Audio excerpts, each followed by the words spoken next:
전례 없는 일들이 너무 많은 겁니다. 미국에서 언제 흑인계 여성 대선 후보를 내놔봤습니까?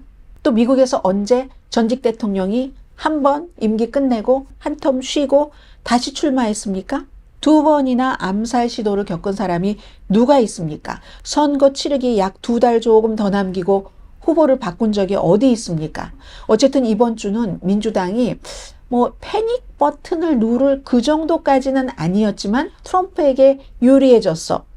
이 추세가 계속 이어지면 다음 주 제가 여러분들께 말씀드릴 때쯤이 되면 민주당은 패닉 버튼을 눌렀습니다. 이렇게 말씀드릴 수도 있습니다. 사소한 것들이 조금 모여서 여기까지 왔거든요. 한국과 미국, 세계 각 지역에서 2024년 미국 대선 특집 보도 듣고 보고 계신 여러분 안녕하십니까? 강희신입니다. 네. 드디어 이번 주에는 여러분들께 경합주에서의 그 판세라고 할까요? 지지율이라고 할까요? 이것이 지난주보다는 조금 더 또렷하게 변화가 있었다 하는 것을 말씀을 드려야지 될 것 같고요. 그럼에도 불구하고 아직도 이 선거가 불확실한 여러 가지 이유들이 있습니다. 그리고 이제 와서 보니까 해리스 후보가 처음부터 나는 약자다. 언더덕이다. 이렇게 얘기하는 것들이 분명히 다시 들어오기도 하고요. 그렇다면 지금 민주당이 약간 뭐라고 말씀드리나요? 한 주일 전보다는 경합주에서의 지지율이 교착 상태에서 조금 트럼프 쪽으로 유리하게 가고 있는데 지금 펜실베니아주에서 버락 오바마 전 대통령이 연단에 올라오기를 기다리고 있는 많은 사람들이 있습니다. 그런가 하면 주말에는 또 빌 클린턴 전 대통령도 조지아주에서부터 해리스를 위한 선거 유세를 한다고 하고 이러한 민주당의 거물급이 등장하는 게 구원, 투수? 이런 역할을 할 수 있는가? 이런 여러 가지를 옥토버 서프라이즈, 완전히 물 건너간 것인가? 이런 내용들을 전해드리겠습니다. 2024년 미국 대선 특집 보도는 캘리포니아 넘버원 모기지 융자 전문회사 융자나라 유럽에서 왔습니다. 유럽 관광은 미래 관광 공동펀입니다. 자, 먼저 역사상 아마 가장 치열한 대선 중 하나가 될 것 같은 상황입니다. 어떤 결과라도 나올 수 있습니다. 제가 앞서서 트럼프 후보에게 약간 유리하게 한 주일 동안 방향이 흘렀다 했지만 지금도 알 수 없거든요. 미국 날짜로 26일 남았습니다. 그리고는 이제 해리스의 언더덕으로서의 지금까지 아마 준비한 대로 가는 것인가? 이번 주부터 폭발을 시키려는 것인가? 아니면 폭발하지 못하고 트럼프에게 조금씩이라도 잠식되던가 아니면 이 교착 상태에서 선거를 치르게 될 것인가? 자, 이런 점들을 전해드리겠습니다. 경합주의 지지율을 지난주와 조금 비교를 해보겠습니다.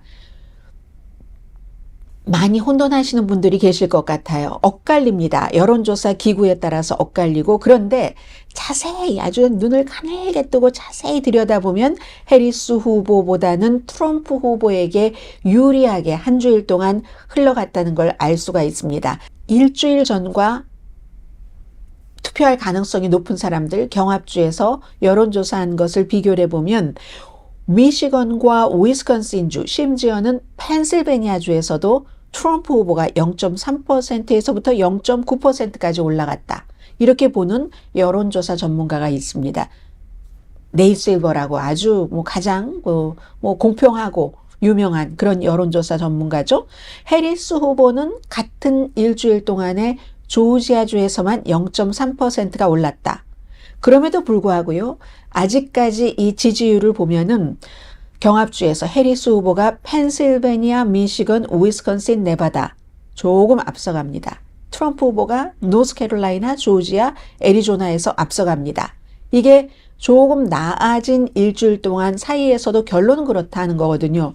그래서 네이트 실버 씨는 누가 이긴다는 겁니까?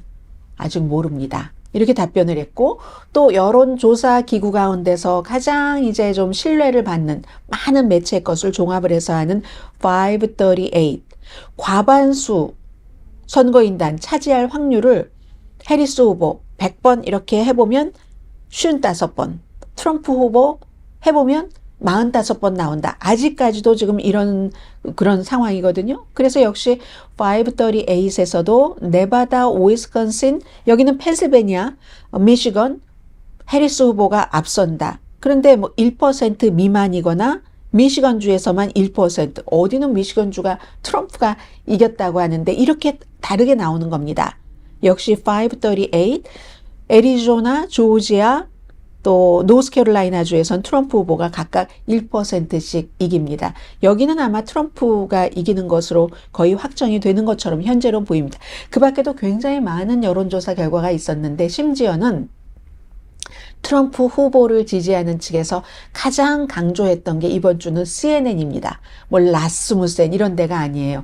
왜냐하면 CNN에서 해리스가 이거 굉장히 위험하다 하는 내용을 며칠 전에 내놨는데 그 결론은 미국 사람들에게 물어봤을 때 미국이 지금 올바른 방향으로 가고 있습니까? 잘못된 방향으로 가고 있습니까? 이런 질문을 했을 때 한 적어도 정당이 지면은 지금 현재 집권당이 질 때는 25%만이 올바른 길로 가고 있습니다. 이렇게 답변을 한다는 겁니다. 그런데 지금 이 여론조사에서 28%가 나왔다거든요. 28%만이 미국이 올바른 방향으로 가고 있다. 그러면 뭐 이 질 때 25%와 거의 비슷하잖아요. 그래서 CNN의 그 해리 앤턴이라고 아주 이 여론 같은 것을 잘 분석하는 사람이 얘기를 했죠. 그런데요, 한 2, 3일 지나니까 사흘 뒤였어요, 정확하게. 뭐라고 얘기를 하냐면 또 대학을 졸업한 유권자 가운데서는 해리스 후보가 엄청 예전에 힐러리 클린턴보다도 바이든 대통령보다도 더 많이 끌어올렸다는 거예요. 그럼 이게 왜 중요한가? 미국에서요, 점점 대학을 졸업한 그런 사람들, 유권자 숫자가 늘어나고 있거든요. 한번 이건 그냥 과거로 생각하고 보시면 24년 전에 미국에서 대학을 졸업한 사람 31%, 4년 전에는 40%, 지금 2024년도에는 대학 졸업한 사람 한 41% 정도 됩니다. 4년 전과 지금이 1%밖에 차이가 나지 않는다고 보실 수도 있지만 지금 경합주에서 해리스 후보, 트럼프 후보의 격차가 워낙 작기 때문에 이런 사람들이 조금만 나가서 투표를 해줘도 도움이 된다는 거죠. 그럼 같은 여론조사, 같은 회사에서 CNN에서 며칠 전에는 트럼프 큰일 났다 하더니 며칠 뒤에는 이거 괜찮아요. 참 믿을 수가 없다 하는 지금 이런 얘기거든요. 또 요즘에 여러분들께서 많이 보시는 폴리마켓 그 여론조사를 좀 보겠습니다. 이 폴리마켓은요, 지금 아침보다도 트럼프 후보가 이길 수 있는 찬스를 더 많이 받습니다. 56% 해리스 후보 44%거든요. 그리고 어떤 매체 여론조사 기구보다도 이 배팅 사이트인 폴리마켓이 트럼프 후보가 거의 이기는데요. 애리조나, 조지아, 펜실베니아에서도 엄청나게 차이가 납니다. 57% 대 43%. 미시건에서도 트럼프가 52대 48. 위스콘신은 동률이고요. 네바다에서만 해리스 후보가 트럼프 후보에 비해서 52% 대 48%로 앞서간다는 겁니다. 물론 이 폴리마켓은 다른 일반적인 여론조사 기관은 조금 다르긴 하지만 이건 굉장한 차이죠. 어쨌든 이렇게 해서 이코노미스트가 결론을 내리는데요. 지금 이렇게 보면은 해리스하고 이 트럼프하고 거의 반반이다. 불과 며칠 전, 일주일 전까지만 하더라도 해리스 후보가 이길 수 있는 그런 여러 가지를 55대 45. 55대 45라는 것도요, 지지율이 55%대 45%로 이긴다는 뜻이 아닙니다. 이럴 때는 확률상으로 봐서, 예를 들어 100번, 우리가 이제 시뮬레이션을 해보면 55번이 해리스가 나오고 45번이 트럼프가 나온다 이런 거거든요. 그럼 만약에 20번 선거를 한다. 20번 돌려봤다 하면 11번은 이게 한 사람 55% 가진 사람이 이기고 9번은 45% 가진 사람이 이긴다는 겁니다. 그럼 이거는 2번 차이기 때문에 또 뒤집힐 수도 있다는 거죠. 또 오차범위라는 게 있기 때문에 아직까지 이런 상태입니다. 그럼 왜 이렇게 선거 이제 30일도 안 남았는데 26일밖에 미국 날짜로는 안 남았는데 아주 교착 상태에서 트럼프가 조금 앞서간다고는 하지만 너무너무 빳빳하게 붙었는가? 여러 가지 이유가 있죠.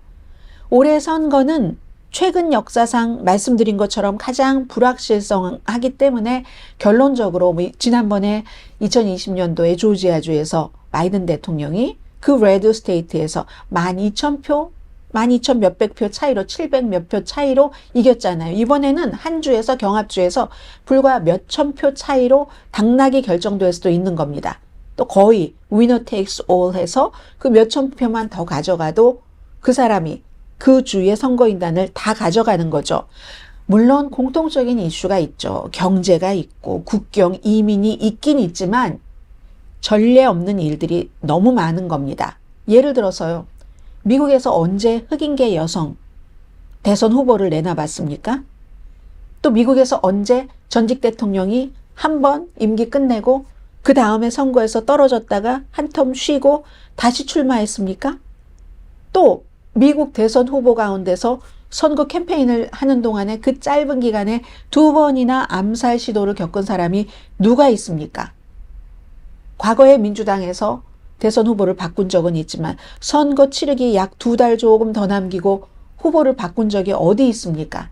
아무것도 지금 뭐 여론조사 4년에 한 번씩 하는 대선 후보들 여론조사 이게 맞아. 앞에 제가 말씀드렸던 여러 가지가 다 맞아. 하고 확신을 줄 만한 그런 경험이 쌓이질 않는 상태에서 굉장히 특별한 것을 이번에 맞이를 하고 있는 겁니다. 그래서 이제 뭐 몇 가지의 변수 같은 것은 있었지만 이번에 플로리다주의 허리케인, 뭐 헐린과 밀튼 같은 경우는 그래도 최악의 시나리오는 피했기 때문에 해리스 후보가 여기서 엄청나게 피해를 본다. 이런 것은 없었습니다. 근데 이번에는요, 이 밀튼 같은 경우도 굉장히 특별한 것 가운데 하나가 너무너무 음모론을 믿어서 허리케인을 인간이 만들어낸대요.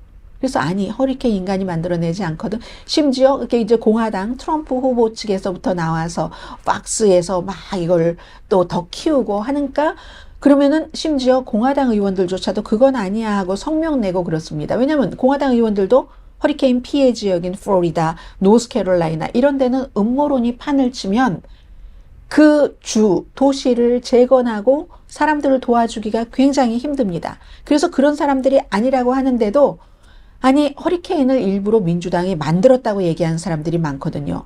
공화당 사람들 투표하지 못하게 하기 위해서 그쪽 지역에 아니면 뭐 리툼을 캐내기 위해서 그런다고 하던가요. 이런 음모론이 굉장히 많아서 그거 아니다. 음모론이다 하고 공화당 정치인들이 얘기를 하면 무슨 소리야. 눈, 비, 해일, 폭풍까지 뭐 인위적인 조작으로 그런 기술이 이제 얼마나 일반화됐는데 이렇게 얘기하는 데는 할 말이 없는 겁니다. 굉장히 중요한 때마다 우리가 신의 것을 따르고 뭐 이렇게 얘기하는 사람이 완전히 인간의 영역을 넘어가는 것을 음모론을 들고 나오고 있거든요. 그렇기 때문에 허리케인 밀튼 그 최악의 상황은 피해갔지만 아직도 이 구조 재건 작업에 있어서 공화당이 무조건 음모론이다. 그 돈이 없는데 돈이 없지도 않아요. 있어요. 피마의 연방재해청에. 그런데도 불법 체류자에게 돈을 다 써서 여기에 쓸 돈이 없다. 이런 음모론이 많기 때문에 정책을 들여다볼 시간이 없는 겁니다. 정책과 이슈를 들여다볼 시간이 없고 원래도 해리스의 정책이 좋아서 트럼프의 정책이 좋아서 그렇다는 사람도 있지만 세금 문제에 대해서는 부자들 뭐 이런 사람들은 그렇긴 하지만 해리스의 정책을 말하기는 구체화된 게 너무 없고 후보가 된 지도 얼마 되지 않으니까 트럼프의 정책을 보자니 뭐 관세 막 크게 얘기하는 것을 제외하고는 현실과 너무 동떨어져 있고 해서 정책을 비교하기가 굉장히 힘든 겁니다. 물론 외교 정책에서 조금 분명한 것은 있죠. 뭐 예를 들어서 트럼프는 동맹이 우리에게 무엇을 해줄 것인데 이걸 물어볼 것이고 해리스 후보는 동맹의 중요성, 우리는 동맹과 같이 간다 하는 것을 강조를 하잖아요. 제일 중요한 건 우크라이나. 해리스가 대통령이 되면 계속 도울 것이고 트럼프는 잘 모르겠어요. 어떻게 할지 이런 문제. 그리고 트럼프 후보는 얼마 전에 헝가리의 그 독재자인 빅토르 오르만 총리가 와서 트럼프 집 마랄라고에 방문을 했을 때 내가 대통령이 되면 우크라이나를 돕지 않는다고 했거든요. 그럼 여기서 우크라이나만 보는 게 아니라 미국이 앞으로 동맹국이라 할지라도 그렇구나. 지도자가 뭐 또 다른 지도자, 뭐 예를 들어 트럼프 후보가 푸틴하고 친하다고 하니까 그렇게 될 때는 동맹이라도 우리가 그 정권에서 이어져 왔었던 그 정책이 외교 정책이라 할지라도 완전히 지로가 되는구나 하는 것을 이제 짐작을 해볼 수 있는 그런 정도의 외교 정책 정도만 차이가 나지 다른 것은 아직 특별하게 비교할 만한 그런 것들이 많지 않고 그럴 여유도 없습니다. 트럼프를 지지하느냐 아니면 트럼프는 절대 안 돼 해서 해리스를 지지하는 지금 미국의 2024년도 대통령 선거, 대통령 선택은 그런 분위기이기 때문에 그렇습니다. 이쯤 되면은 해리스 후보가 처음에 등장하면서부터 막 지지율 그때 막 바이든이 깎아먹었던 거 다 올려놓고 기금 엄청나게 모이고 했잖아요. 그때도 약자라고 했습니다. 그 말이 이제 다시 생각이 나는 겁니다. 선거가 시간이 지나가면서 지금 내부는 내부들 자료가 있잖아요. 오늘 보니까 트럼프 후보는 그 공화당의 내부 자료에 따르면 내가 다 이긴다. 어디 한 군데는 빼놓고 그랬다고 하던가요. 아무튼 내가 다 이긴다. 이런 얘기를 하고 있는데 민주당은 약간의 엄살도 있지만 민주당은 처음부터 언더덕이라고 약자라고 분명히 했습니다. 그래서 이번에도요. 해리스 후보가 되고 나서 뭐 80일 정도 됐는데 10억 달러를 모아서 역사상 이거 최고로 많은 금액이거든요. 트럼프 쪽과 비교할 수 없을 그럴 정도. 트럼프 후보가 2024년도 1년 내내 모은 돈이 10억 달러가 안 됩니다. 그런데 해리스 후보는 80일 만에 그만큼 모았잖아요. 이거 더 이상 자랑하지 않습니다. 이렇게 볼 때는 해리스 후보가 maybe 잠깐 지난주에 주춤하긴 했는데 이게 다 그 스케줄대로 가는구나. 처음에는 기금 모금하면서 기세를 올렸고 그리고 한 지난 열흘 동안에는 뭐 팟캐스트 그리고 일반 프로그램 여성들이 많이 보는 프로그램 그리고 정확하게 그 타겟이 있습니다. 아니면 스포티파이에서 하는 뭐 젊은 젠지 여성들이 많이 보는 그런 팟캐스트 그리고는 뭐 시리어스 XM 하워드 스턴 같은 사람 심야 토크쇼에도 나가고 이런 식으로 젊은 남자 교육받은 사람 교육을 좀 덜 받은 사람 교회 인근의 여성 나이 많은 여성 이런 식으로 인터뷰를 지금 많이 했거든요. 그리고는 투표 오늘 저녁 버락 오바마의 해리스 지원 유세부터는 투표를 굉장히 많이 강조를 할 겁니다. 다가가면 선거날에 다가갈수록 위험 요소도 아직도 뭐 이스라엘 하마스, 이스라엘 헤즈볼라, 이스라엘 이란 등등이 있기 때문에 빨리 투표를 하는 것이 좋다라고 생각하는 사람들이 있잖아요. 그래서 그런 스케줄대로 지금 해리스 후보는 가는가? 이건 이제 또 며칠 있으면 두고 보면 알죠.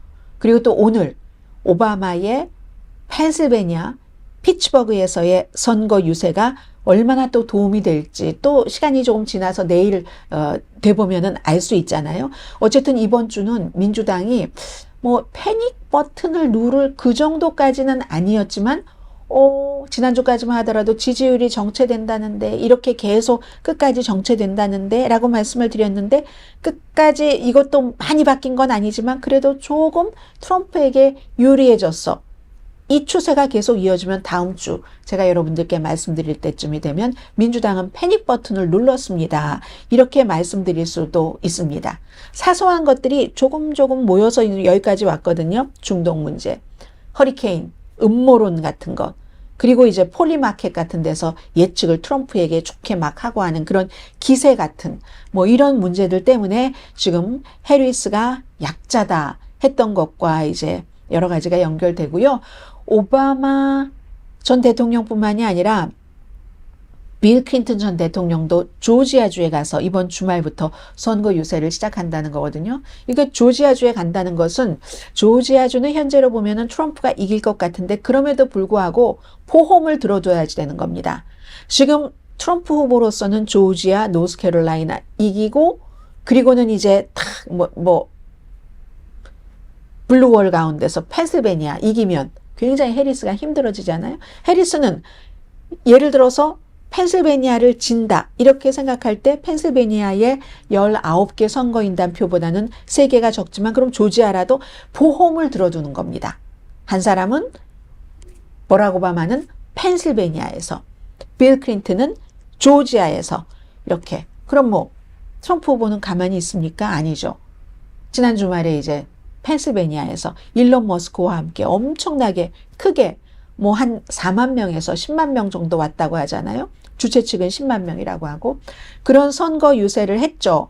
그 사이에 이제 트럼프 후보가 뭔가 인지력이 저하되는 것 같아. 이런 지적들도 많이 있기는 했지만 그렇지만 트럼프 후보에 대해서는 악재 같은 것이 나와도 별로 영향을 미치지 않습니다. 너무 많은 드라마틱한 일들을 사람들이 트럼프 후보와 연관해서 겪었기 때문에 심지어는 그 워터게이트 사건을 취재하고 지금은 워싱턴 포스트의 부편집장으로 있는 밥 우드워드 씨가 다음 주 한국 날짜로 수요일이 되겠네요. 미국 날짜로 화요일에 책을 또 출간을 합니다. 전쟁이라는 책을 출간하는데 그 책에서 트럼프 후보가 미국 사람들도 코비드 테스트 기구가 없어서 쩔쩔맬 때 블라디미르 푸틴에게 쓰세요 하면서 원래 독재자들은 그 생명 이런 거 굉장히 두려워하잖아요. 본인의 그 위험 같은 거 쓰세요 하면서 보내줬다고 책에 써 있는데 새로운 책에 트럼프 후보 측에서 거짓말이라고 밥 우드워드를 치매에 걸렸다고 엄청 비난을 했습니다. 그런데 그 다음날 바로 클렘린에서 우리 받았다. 그러나 밥 우드워드가 책에 쓴 것처럼 7번 정도 트럼프가 대통령 자리에서 물러나고도 전화통화를 했다는 그건 아니다라고 부인을 했잖아요. 이런 모든 것들이 사실은 다른 사람이 했으면 어느 정도 흠이 될 수 있을 텐데 트럼프 후보가 하기 때문에 별로 흠이 되지 않습니다. 심지어 트럼프 후보가 요즘에 많은 것을 팔잖아요. 바이블도 파는데 보통 미국에서 학교 같은 데 이제 비치하고 하는 그런 바이블이 $3 정도 하거든요. 트럼프 바이블은 $59예요.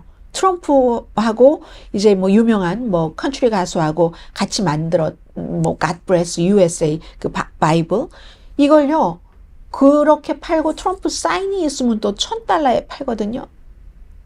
그런 것 아무도 지적하지 않고 아무도는 아니지만 그걸 또 중국과 관세 전쟁한다고 중국이 일자리를 뺏어간다고 얼마나 비난을 하면서 중국에서 인수해를 했습니다. 뭐 인쇄된 돈이 뭐 결국은 합치면 뭐 $3 된다고 하던가요. 그걸 $59에 팔고 어떤 건 $1,000에 팔고 심지어 오클라호마 주에서는 그 주의 최고의 교육감이 어떻게 해서든지 트럼프 성경을 쓰도록 해서 의회에서도 뭔가를 통과시켜 줬거든요. 조건을 붙이는 거예요. 성경에 뭐 그 성경을 학교 교실에 다 놓으려면은 그 성경에 무슨 뭐 충성 서약 같은 게 써 있어야지 된다. 뭐 이런 그게 이제 트럼프 그 성경에 그런 것들이 써 있거든요. 아무튼 이런 일이 있어도 전혀 트럼프 후보는 별로 이제 영향을 받지 않고 있습니다. 자, 그럼 마지막으로 옥토버 서프라이즈가 있을 것인가? 옥토버 서프라이즈, 10월의 서프라이즈라는 그런 그 표현이 1980년대에 나온 겁니다. 그때 이제 지미 카터 대통령 이란 인질 사태가 있었잖아요. 억류 사태. 만약에 이게 풀리면 재선에 성공할 수도 있을 거야. 막 이런 희망을 가졌다가 안 됐죠. 그리고 나서도 매년 옥토버 서프라이즈가 50년 이상을 있지만 결정적으로 영향을 미친 적은 뭐 힐러리 클린턴 때 뭐 선거 며칠 전에 뭐 이메일을 뭐 국무부 걸 쓰지 않고 국무장관일 때 개인 걸 썼다 해서 연방수사국이 그거 기소 안 한다고 했다가 다시 선거 치러지기 며칠 전에 기소하고 이것 때문에 1.3%가 내려갔거든요. 선거 직전 한 일주일쯤 전에. 그게 제일 크게 영향을 미쳤을까? 그 밖에는 워낙에 지금 마음을 결정하지 않은 사람이 이제는 경합주에서 3% 정도밖에 안 되니까 그 3% 너무 작아요. 그 표본이. 그렇기 때문에 어떠한 옥토버 서프라이즈가 와도 그걸로 큰 영향을 미칠 것 같지는 않다. 뭐 이런 거. 지금 하나 남아있는 것은 이제 이스라엘과 이란이 어떻게 여러 가지를 처리를 할 것인가. 어제 바이든 대통령과 해리스 부통령, 그 베냐민 네타냐후 이란 그 이스라엘 총리가 전화 통화를 한 것은 결국은 이란을 어느 정도로 공격할까 이거잖아요. 그리고 네타냐후가 트럼프와 친한 것은 다 알고 있고 트럼프가 대통령이 되기를 원하는 것도 다 알고 있고 이 문제가 어떻게 되느냐 이제 그게 조금 변수일지도 모르겠는데 어쨌든 지난주보다는 이번 한 주일에 트럼프가 조금 더 유리해지기는 했지만 아직도 경합주에서 두 사람의 지지율은 오차 범위 안에 있다. 따라서 선거 그 결과에 대해서 나중에 다 뚜껑을 열어보고 나서 이럴 수가 할 수 있는 일이 있습니다. 그리고 아마 올해의 미국 선거 개표는 그 다음날 아침에도 나오기 힘들 것 같아요. 왜냐면은 그 우편 투표, 뭐 조기 투표, 뭐 이런 직접 가서 하는 조기 투표 이런 것들도 있고 하는데 우편 투표 같은 경우가 주마다 또 다 다른데 그날 선거 당일에 우편투표 개표를 시작하지 않는 그런 주가 많거든요. 지난번에도 펜실베이니아주가 한 나흘인가 걸렸습니다. 그래서 당장 이제 보통 선거 끝나고 뭐 몇 시간 뒤에 AP가 예측합니다. 이걸 올해도 하기 힘들 것 같다는 말씀 드리고요. 다음 주에도 이번 주에는 트럼프 쪽으로 뭔가가 쏠렸지만 다음 주는 다시 해리스 쪽으로 오느냐 아니면 이 상태로 정체가 되느냐 아니면 트럼프가 조금 더 올라가느냐 어떤 일이 일어나도 전혀 이상하지 않을 그런 것이라고 말씀을 드리고요. 제가 다음 주에 여러분들 다시 뵙겠습니다. 그리고요, 오늘 이 2024년 미국 대선 특집 보도를 전해드리면서도 제가 미국에서 방송을 하고 있으니까 미국의 많은 분들이 한국에서 이 방송을 듣고 계시는 분이라면 한강 작가가 노벨 문학상을 받은 것 너무너무 좋아하십니다. 미국 언론에서도요, 중요한 언론, 방송, 신문 전부 보도를 하고 있고 아주 그 훌륭하게 그런 그 작가로 지금 묘사가 되고 있거든요. 다 한국을 아주 좋게 만드는 것 아니겠어요? 저도 너무너무 기뻤습니다. 11월 그 5일에 선거 끝나고 결과까지 다 나오고 11월 그 말에는 한강에 몇 년 전에 읽었던 그 책 이후에 나온 뭐 여러 가지 책들이 있잖아요. 뭐 그리스 신화 등등에 대한. 저도 그런 책들을 읽을 마음에 부풀어 하면서 오늘 미국에서 살고 계시는 모든 분들께서 너무 노벨 문학상 축하했다는 것까지 전해드립니다. 2024년 미국 대선 특집 보도 캘리포니아 넘버원 모기지 융자 전문회사 융자나라 유럽에서 왔습니다. 유럽 관광은 미래관광 공동폰이었습니다. 이제 조금 있으면 버락 오바마 전 대통령이 펜실베이니아주에서 해리스 후보를 지원하기 위한 선거 유세 연설을 하고 특히 이제 미국의 최초의 흑인 대통령으로서 흑인 유권자들에게 어필하는 거죠. 그리고 who knows? 미셸 오바마보다도 버락보다도 연설 더 잘하는 미셸 오바마가 등판할지 알 수 없는 일입니다. 다음 주에 뵙겠습니다. 그리고 한 주일 사이에 또 강희신의 오늘의 미국 유튜브에서 찾아보시면은 궁금하신 것 또 찾을 수 있으리라고 생각되고요. 안녕히 계세요.